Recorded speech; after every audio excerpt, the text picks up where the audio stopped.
Assalamualaikum warahmatullahi wabarakatuh. Balik lagi di podcast kesayangan kita, yaitu edukasi kesehatan.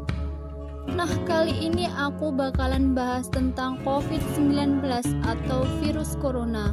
Di sini gue enggak sendirian dong, karena gue bakal ditemenin sama temen gue. Tapi nanti ya Sobat Ekes, setelah gue sharing-sharing bareng Tuan Virus Corona dulu. Oke, yuk kita mulai sharing-sharing bareng Tuan Corona. Tuan Corona, aku mau tanya nih, dari mana sih asal Tuan dan dari mana sih keluarga Tuan berasal? Dalam ilmu kevirusan, keluargaku dikenal dengan nama Coronaviridae. Nenek moyangku SARS dari Cina dan MERS dari Saudi. Tuan Corona, seberapa cepat perkembangbiakan Anda? Ya, aku sendirian. Tapi setelah 24 jam, aku berkembang jadi jutaan kali lipat. Mengapa manusia menjuluki Anda dengan julukan COVID-19? Itu adalah singkatan dari Coronavirus Diseases 2019. Oh, begitu ya Tuan Corona. Lalu kapan dan di manakah Anda muncul pertama kali Tuan Corona? Aku pertama kali muncul pada akhir tahun 2019 di kota Wuhan, Cina. Oke, baiklah Tuan Corona. Lalu bagaimana Anda menyebar? Aku menyebar melalui percikan air yang berterbangan ketika batuk. Lalu lingkungan yang seperti apa yang Anda sukai Tuan Corona? Aku paling suka lingkungan yang lembab, gelap, dan dingin. Baiklah Tuan Corona, apa gejala orang yang terjangkiti Anda Tuan Corona? Batuk kering, kelelahan, dan ingusan. Baik Tuan Corona, berapa lama masa inkubasi Anda? Sekitar 2 sampai dengan 14 hari, tapi kebanyakan antara 5 sampai dengan 7 hari. Baik Tuan Corona, lalu apa yang Anda lakukan ketika memasuki tubuh seseorang? Menyerang dan merusak organ pernafasan. Baik Tuan Corona, bisakah Anda menceritakan secara detail bagaimana Anda memasuki tubuh seseorang? Hanya melalui sentuhan hidung, rongga mulut, atau kerongkongan. Baiklah Tuan Corona, apa kesukaan Anda? Di tempat lembab dan dingin, aku suka keramaian, perkumpulan, dan minimnya kebersihan. Baiklah Tuan Corona, apa yang Anda benci? Aku benci pada mereka yang diam di rumah, yang bersih badannya, yang lingkungannya kering dan sirkulasinya bagus, dan yang sering berkumur. Baiklah Tuan Corona, apakah Anda membunuh setiap orang yang Anda jangkiti Tuan Corona? Ya, kebanyakan mereka hanya menyebarkan ketakutan, padahal sebenarnya 80% penderitaku sembuh tanpa pengobatan, sedangkan 17% penderita memerlukan pengobatan dan perawatan. Kemudian mereka sembuh. Aku hanya membunuh sekitar 2 hingga 4%. Oh, begitu ya Tuan Corona. Baiklah Tuan Corona. Siapa saja yang Anda bunuh Tuan Corona? Manula yang menderita penyakit kronis seperti gula, darah tinggi, dan gangguan pernafasan. Apa Anda menyerang anak-anak Tuan Corona? Tidak, aku mengasihi mereka dan biasanya aku biarkan mereka. Baik Tuan Corona, bersediakah Anda mengajari kita untuk terhindar dari Anda? Diamlah di rumah, hindari perkumpulan dan keramaian. Sering-seringlah mencuci tangan dengan baik. Jika kau batuk atau bersin, letakkan sabun tangan di mulutmu. Jaga jarakmu dengan penderita minimal 2 meter. Sirkulasi udara di rumahmu sangatlah penting. Kemudian bersihkan parabot, gagang-gagang pintu, meja-meja, komputer, laptop, handphone, dan lain-lain dengan rutin. Baiklah Tuan Corona, saya sudah tahu sisi buruk Anda. Adakah sisi baik Anda Tuan Corona? Saja, aku berhasil memberikan pelajaran pada keluarga dan mengumpulkan anggota-anggotanya. Aku membersihkan lingkungan. Dalam waktu singkat, aku telah berhasil melakukan yang tidak dapat dilakukan oleh konferensi lingkungan dunia. Aku telah menyingkap kelemahan keamanan kesehatan internasional. lemah, ku kembalikan mereka pada roh mereka. Semoga saja mereka melakukannya dengan tulus. Baik Tuan Corona, apakah Anda sudah merasa puas? Ya, aku berhasil mengguncangkan akal dan nurani manusia. Sejarah sebelum corona akan berbeda dengan setelah corona. Terakhir Tuan Corona, apakah Anda punya nasihat? At home, diam di rumah hingga ditemukannya vaksin dan pengobatan corona. Baiklah, terima kasih atas waktunya Tuan Corona. Nah Sobat Ekes, tadi kan aku udah sharing-sharing tuh sama Tuan Virus Corona. Jadi kalian udah tambah mengerti lagi kan apa itu virus corona. Tadi Tuan Corona juga udah menyampaikan banyak hal banget tentang dia. Tapi kayaknya masih kurang deh kalau kita belum sharing-sharing sama temen aku. Yuk kita kenalan dulu sama temen aku. Namanya siapa dan dari mana ya? Halo, namaku Azim. Nah Azim, sekarang kita mau bahas tentang COVID nih. Gimana sih menurut kamu COVID itu? Dan bagaimana sih reaksi masyarakat nanti kalau melihat apa sih tentang pandemi ini? Wow, virus yang lagi rame banget di dunia itu kan, yang bikin heboh hampir seluruh di dunia itu, iya nggak sih? Iya bener banget kamu. Kamu tahu nggak sih jumlah yang terinfeksi virus ini juga udah banyak banget loh. Oh iya ya, virus ini diduga berasal dari pasar ikan Hunan di Wuhan, Cina itu kan ya? Iya bener banget tuh. Oh ya, saking banyaknya orang yang terinfeksi di Cina, wilayah di sana banyak yang di lockdown loh. Oh gitu ya, yang dikarantina gitu bukan sih? Iya bener banget, yang diisolasi dan gak boleh keluar rumah itu loh. Termasuk mau keluar wilayah atau masuk wilayah tersebut, interaksi masyarakatnya juga dibatasi loh. Oh begitu ya. Iya, iya, ternyata virus corona udah masuk di Indonesia loh Jim. Gimana sih tanggapan kamu dengan adanya virus corona ini yang ada nempel ke mulut, hidung, dan telinga? Kamu tahu nggak gejala-gejala virus corona?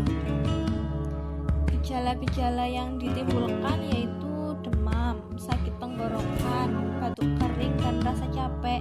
Gejala lainnya biasanya sakit kepala, hidung mampet, atau pilek. Nah, bener banget Zim, kamu kok pinter sih? Oh iya, dampak adanya COVID-19 ini kan lumayan banyak ya, apalagi bagi pelajar nih kayak kamu ini. Dampaknya apa aja sih yang kamu rasakan? Ya, aku nggak bisa sekolah di sekolah, biasanya bisa Ya, aku nggak bisa sekolah di sekolah, bisanya di rumah aja, apalagi harus pakai HP sekolahnya. Tahu sendiri kan, sinyal di sini susah, jadinya harus mencari tempat buat dapat sinyal. Padahal kan kita harus di rumah aja. Wah, perjuangan banget ya Zim, harus keluar rumah dulu baru dapat sinyal buat ikut sekolah. Iya, tapi mau gimana lagi, kita harus patuhin peraturan pemerintah tentang fisik. Wah, perjuangan banget ya Zim, harus keluar rumah dulu baru bisa dapat sinyal buat ikut sekolah. Iya, tapi mau gimana lagi, kita harus patuhin peraturan pemerintah tentang physical distancing. Iya, bener banget tuh. Apalagi kasus terinfeksi virus corona di Indonesia semakin bertambah setiap harinya. Menurut kamu, penanganan pemerintah terhadap wabah ini gimana sih? Udah baik sih, pemerintah kan sudah menyiapkan beberapa rumah sakit rujukan pasien COVID-19 yang tersebar di seluruh wilayah Indonesia lagi. Pemerintah juga sudah memberikan himbauan untuk tetap di rumah aja sebagai upaya pencegahan pemutus mata rantai virus ini. Tapi masyarakatnya aja yang bandel tidak mematuhi peraturan tersebut. Yap, betul banget tuh Zim. Pemerintah udah melakukan physical distancing atau tetap di rumah aja dan bekerja dari rumah, belajar dari rumah. Tapi tetap aja tuh ada yang masyarakat masih bandel, nongkrong-nongkrong, main-main lah, nggak mikirin orang lain, tapi dia mikirin dirinya sendiri aja gitu. Oh iya, kamu tahu nggak cara pencegahan virus ini gimana? Cara pencegahannya dengan cara mencuci tangan pakai sabun atau hand sanitizer, pakai masker, dan selalu jaga jarak. Dan tetap di rumah aja, apabila nggak keperluan banget yang mendesak ya jangan keluar. Wow, bener banget itu Zim. Jadi Sobat Ekes jangan keluar rumah dulu ya kalau nggak ada keperluan yang mendesak, biar tetap aman. Hehe. Oke Sobat Ekes, kita lanjut ke informasi selanjutnya, yaitu dari Badan Nasional Penanggulangan Bencana. Gugus Tugas Percepatan Penanganan COVID-19 menjalani kerjasama dengan para relawan, baik dalam kegiatan medis maupun non-medis. Sebelum mereka beraktivitas, keamanan dan keselamatan merupakan prioritas yang harus diutamakan bagi para relawan. Pada Senin nanti tanggal 13 April 2020, gugus tugas akan melakukan pelatihan relawan non-medis. Pelatihan ini akan diselenggarakan melalui ruang digital atau webinar. Kegiatan dilakukan setiap minggu dengan melibatkan 200 hingga 250 relawan per sesi. Mereka akan dibekali dengan buku saku mengenai materi yang telah diberikan. Materi yang diberikan meliputi informasi dasar COVID-19, protokol relawan, keamanan dan pengamanan, dan situasi tanggap darurat, transisi darurat, rehabilitasi, dan rekondisi. Beberapa organisasi berkontribusi untuk menyusun materi tersebut, seperti Red Air, fasilitator Red Air, training alumni, dan mitra Friend of Red Air, WHO, dan BNPB. Selain mendukung tenaga kesehatan, tim relawan gugus tugas mengoperasikan 19 mobil ambulans sumbangan dari PT Andaro Tbk, khusus untuk mengangkat pasien COVID-19. Pengoperasian mobil dengan menggandeng himpunan perawat gawat darurat dan bencana Indonesia atau PHI PGABI. Sekian informasi dari Badan Penanggulangan Bencana. Yuk Sobat Ekes, kita lanjut ke informasi selanjutnya. Oke Sobat Ekes, kita lanjut ke informasi selanjutnya, yaitu dari Badan Nasional Penanggulangan Bencana. Gugus Tugas Percepatan Penanganan COVID-19 menjalani kerjasama dengan para relawan, baik dalam kegiatan medis maupun non-medis. Sebelum mereka beraktivitas, keamanan dan keselamatan merupakan prioritas yang harus diutamakan bagi para relawan. Pada Senin nanti tanggal 13 April 2020, gugus tugas akan melakukan pelatihan relawan non-medis. Pelatihan ini akan diselenggarakan melalui ruang digital atau webinar. Kegiatan dilakukan setiap minggu dengan melibatkan 200 hingga 250 relawan per sesi. Mereka akan dibekali dengan buku saku mengenai materi yang telah diberikan. Materi yang diberikan meliputi informasi dasar COVID-19, protokol relawan, keamanan dan pengamanan, dan situasi tanggap darurat, transisi darurat, rehabilitasi, dan rekondisi. Beberapa organisasi berkontribusi untuk menyusun materi tersebut, seperti Red Air, fasilitator Red Air, training alumni, dan mitra Friend of Red Air, WHO, dan BNPB. Selain mendukung tenaga kesehatan, tim relawan gugus tugas mengoperasikan 19 mobil ambulans sumbangan dari PT Andaro Tbk khusus untuk mengangkat pasien COVID-19. Pengoperasian mobil dengan menggandeng Himpunan Perawat Gawat Darurat dan Bencana Indonesia atau PHI-PGABI.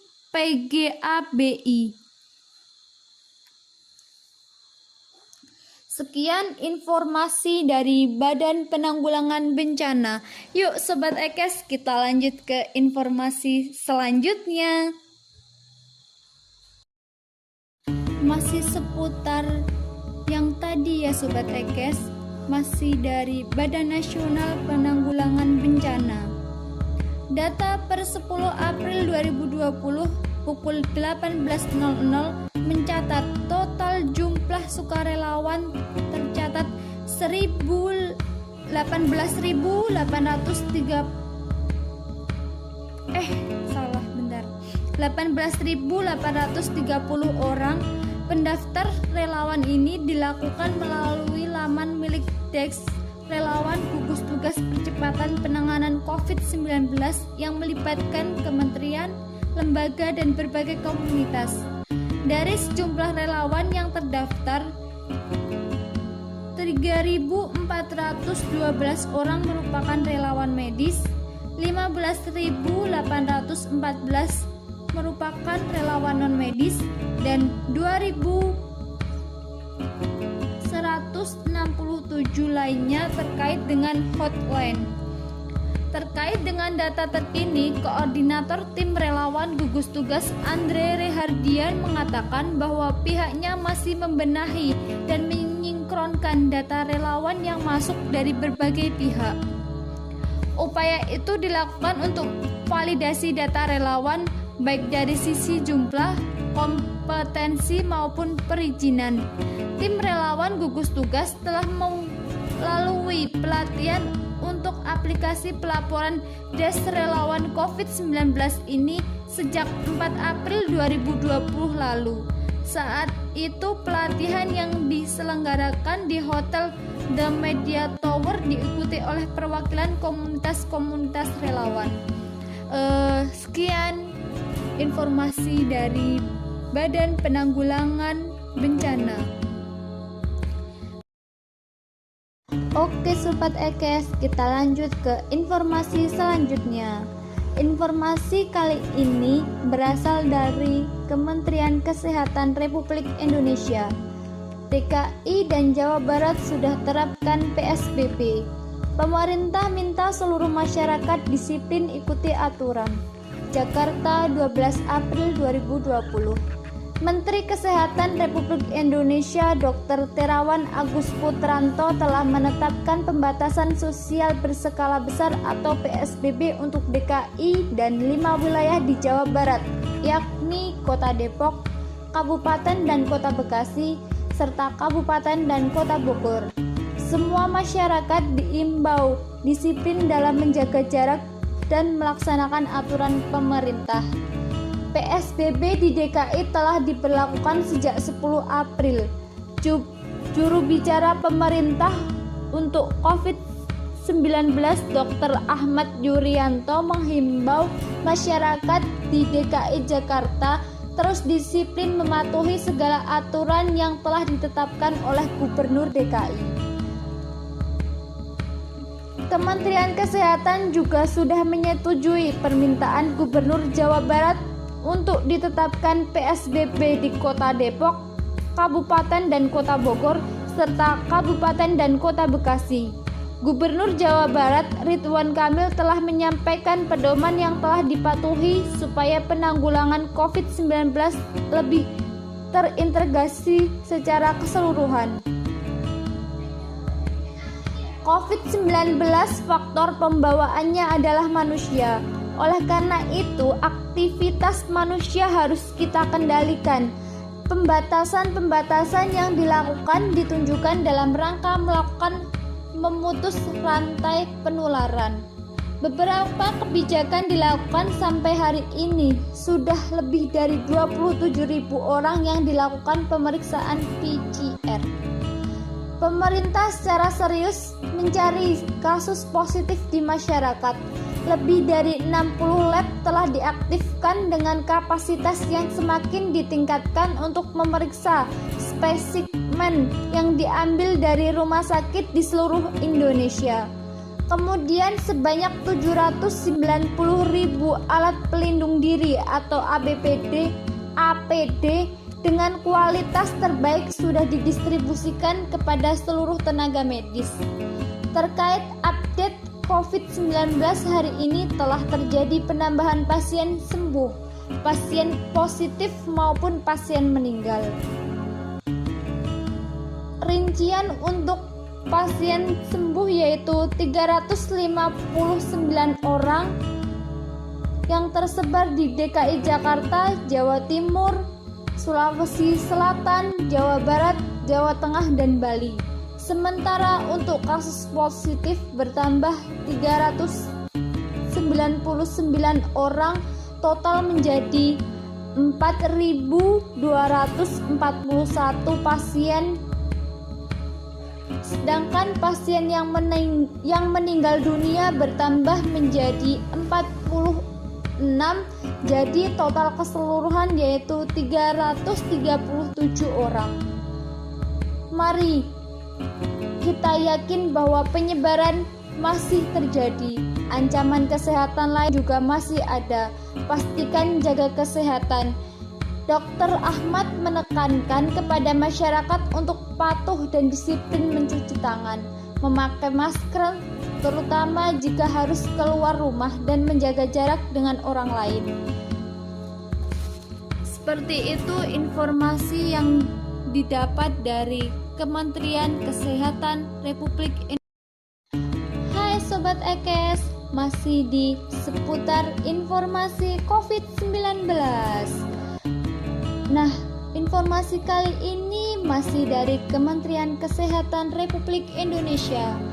Tadi kan di daerah DKI Jakarta dan Jawa Barat sudah ditetapkan PSBB, tetapi di Kabupaten Rote-Nado, NTT belum bisa diterapkan PSBB. Apa sih alasannya? Yuk kita simak. Jakarta 12 April 2020. Pembatasan sosial berskala besar atau PSBB di Kabupaten Rote-Nado, NTT belum bisa diterapkan. Hal tersebut dikarenakan wilayah itu belum memenuhi kriteria penetapan PSBB. Pada tanggal 6 April 2020, pemerintah Kabupaten Rote-Nado mengirimkan surat permohonan PSBB kepada Menteri Kesehatan Dr. Teuwan Agus Putranto. Namun berdasarkan hasil kajian epidemiologi dan aspek lainnya oleh tim teknis, Menteri Kesehatan Teuwan Agus Putranto memutuskan bahwa Kabupaten Rote-Nado NTT belum dapat diterapkan PSBB. Keputusan tersebut dilayangkan Menteri Kesehatan Teuwan melalui surat yang ditunjukkan langsung kepada Bupati Rote-Nado pada tanggal 11 April 2020.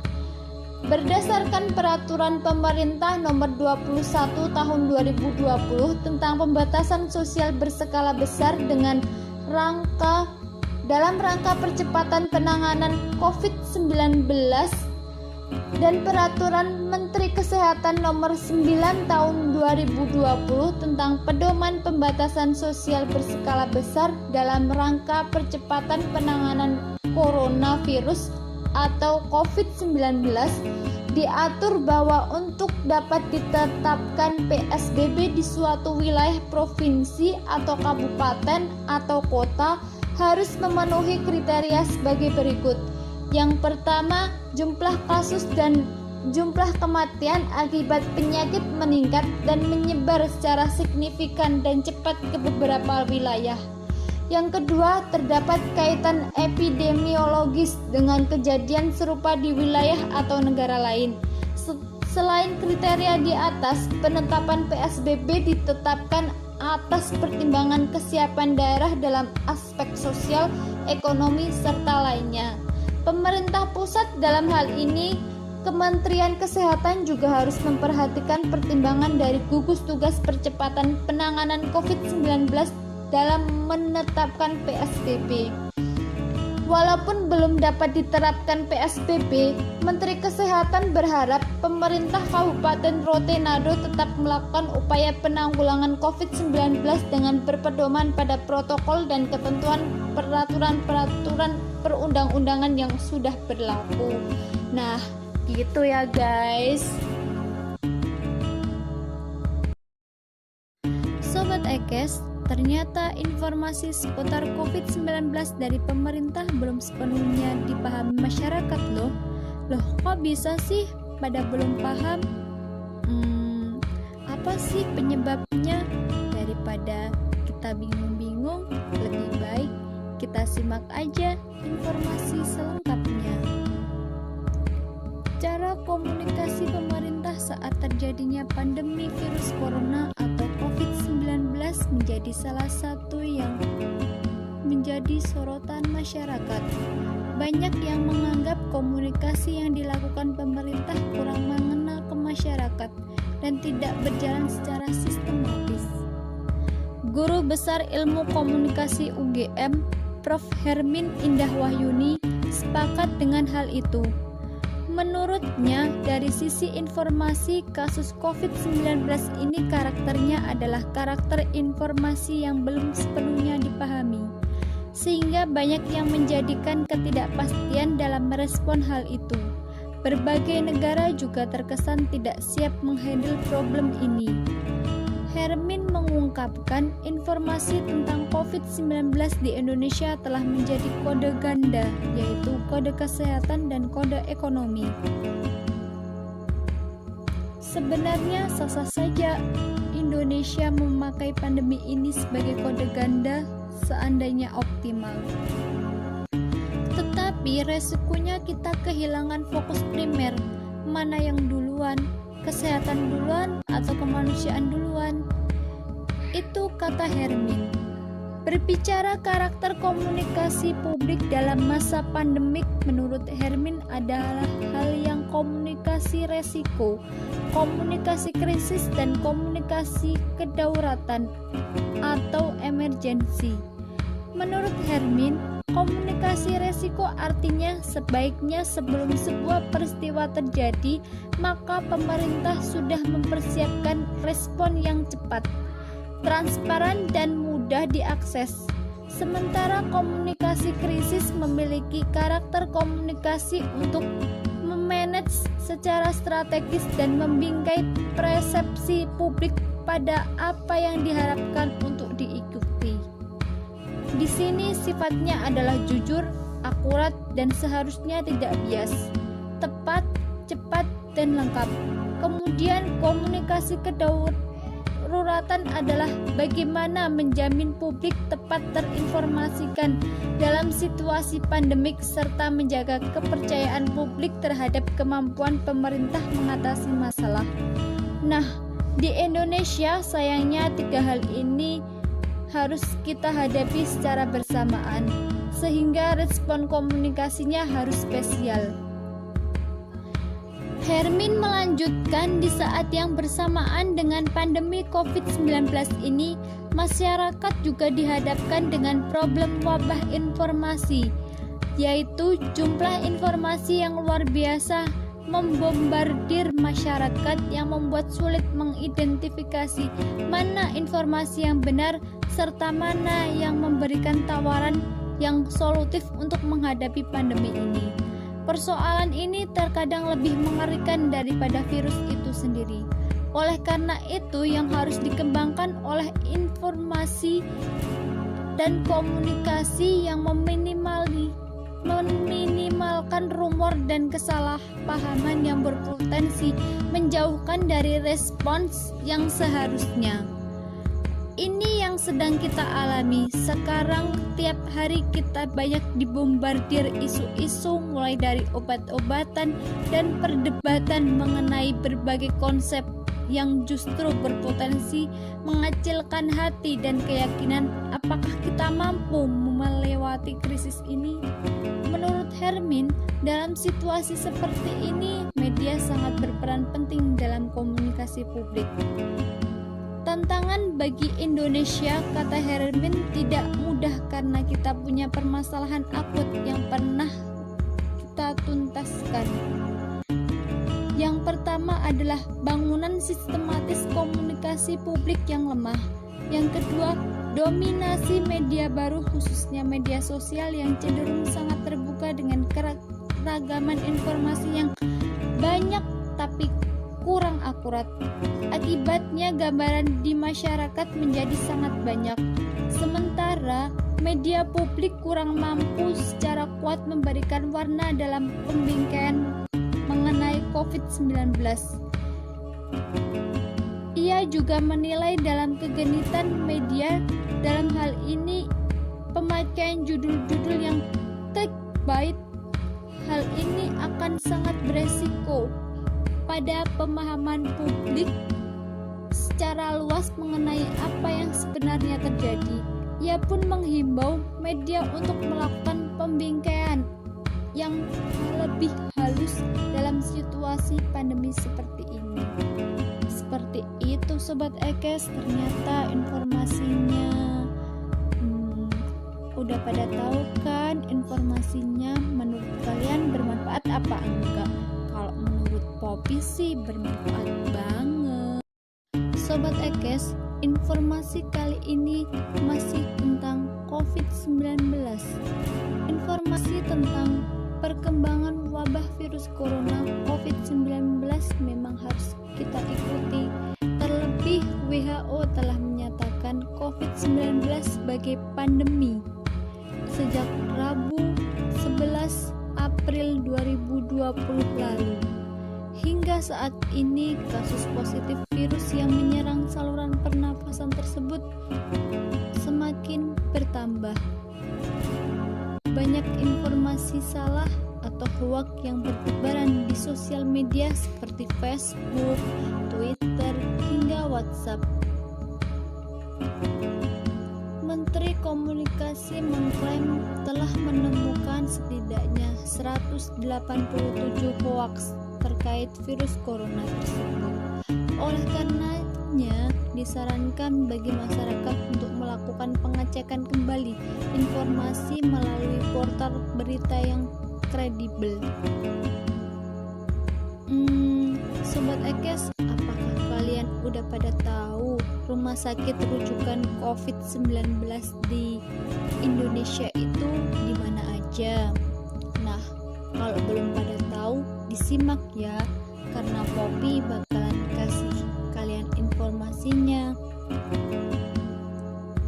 Kementerian Kesehatan telah mengumumkan daftar 100 rumah sakit yang dapat dijadikan rujukan untuk perawatan masyarakat yang mengalami infeksi virus corona. Untuk Provinsi DKI Jakarta, seseorang yang mengalami gejala COVID-19 dapat dengan segera mendatangi rumah sakit sebagai berikut. Yang pertama, RSPI Dr. Sulianto Suroso. Yang kedua, RSU Persahabatan. Yang ketiga, RSPAD Gatot Subroto. Yang keempat, Rumah Sakit Durensawit Jakarta Timur. Yang kelima, Rumah Sakit Pelni Jakarta Barat. Yang keenam, Rumah Sakit Tarakan Jakarta Pusat. Sementara bagi masyarakat DIY, Pemda Yogyakarta telah mengerahkan 25 rumah sakit yang tersebar di setiap kabupaten untuk menangani pandemi COVID-19, termasuk Rumah Sakit Sarjito hingga Rumah Sakit Penembahan Senopati Bantul. Daftar rumah sakitnya bisa dilihat pada link Rumah Sakit Rujukan Kasus Corona COVID-19 di Yogyakarta. Untuk provinsi lain dapat melihat daftar rumah sakit rujukan untuk virus corona atau COVID-19 pada daftar yang telah dibuat Kementerian Kesehatan. Selanjutnya, apakah Sobat Ekes udah pada tahu prosedur rapid test atau tes massal COVID-19? Kalau pada belum tahu, disimak ya informasi berikut ini. Pemerintah memutuskan untuk melakukan rapid test atau tes massal guna mendeteksi COVID-19. Tes massal ini dilakukan dengan melakukan pemeriksaan imunoglobulin sebagai scanner awal. Beberapa negara telah melakukan tes massal ini termasuk Amerika Serikat. Petugas kesehatan akan menggunakan cotton pad panjang untuk menyeka bagian belakang tenggorokan dan kemudian mengirim sampel itu untuk pengujian. Jika Anda berada di negara yang telah mengembangkan tes antibodi seperti Cina, Anda mungkin akan diambil darahnya. Apa yang terjadi pada kedua sampel ini sangat berbeda.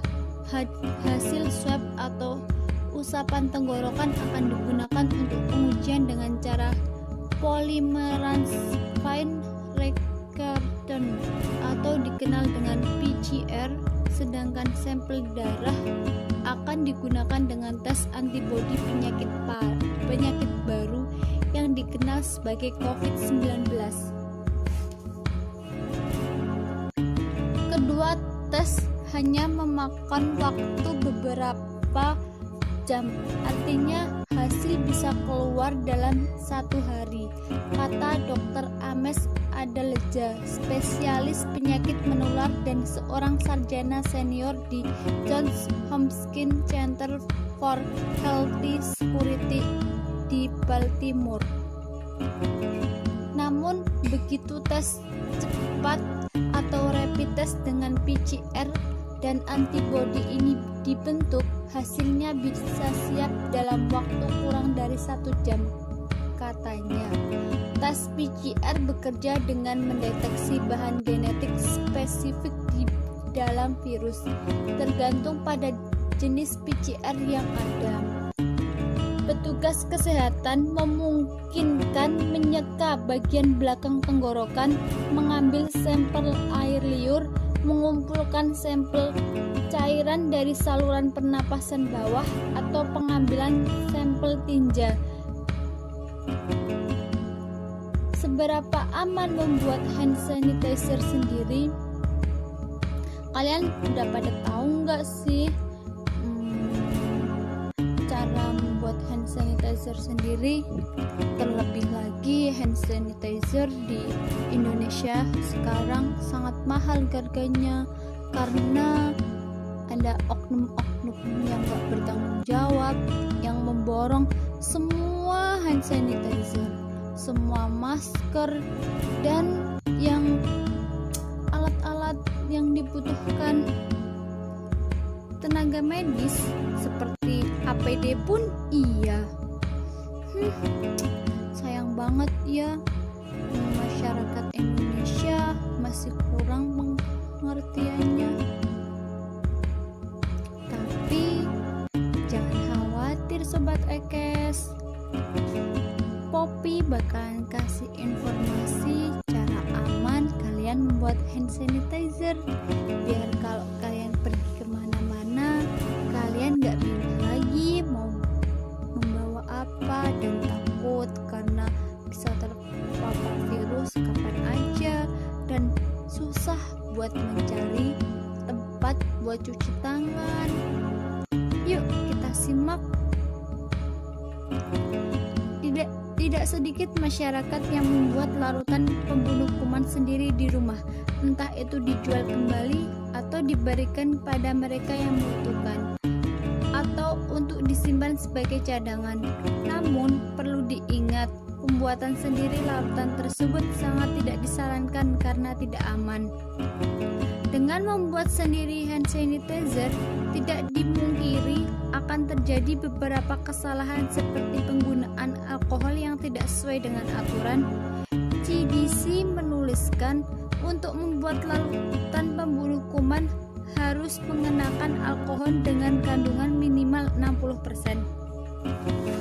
Meski begitu, WHO juga memiliki panduan resmi untuk membuatnya sendiri. Berikut adalah cara panduan membuat hand sanitizer.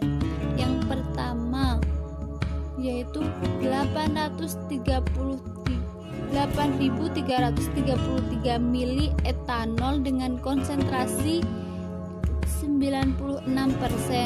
Selanjutnya 417 mili hidrogen peroksida dengan kandungan 3%. Selanjutnya 145 mili gliserol dengan konsentrasi 98%. Selanjutnya yang terakhir 1105 mili air disintesis atau air matang yang sudah didinginkan. Selanjutnya formula yang kedua yaitu 7.515 mili isopronil alkohol dengan kemurnian 99,8%. Selanjutnya 4.017 mili hidrogen peroksida dengan kadar 3%. Selanjutnya 145 mili gliserol dengan konsentrasi 98%. Yang terakhir yaitu 1923 mili air disentrasi atau air matang yang sudah didinginkan. Nah, itu panduan buat Sobat Ekes kalau kalian ingin membuat hand sanitizer sendiri ya. Tapi lebih baik kalian menggunakan sabun pencuci tangan aja Sobat Ekes kalau kalian nggak pergi kemana-mana, karena sabun pencuci tangan itu lebih baik daripada hand sanitizer.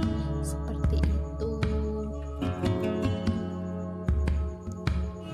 Nah, informasi kali ini ya Sobat Poppy Ekes tutup ya. Ternyata Poppy udah temenin kalian selama 30 menit. Jangan sedih ya Sobat Ekes, karena besok Poppy bakalan kembali hadir di acara yang sama dengan topik yang lebih menarik lagi dan keren-keren pokoknya. Tetap jaga kesehatan ya Sobat Ekes. See you.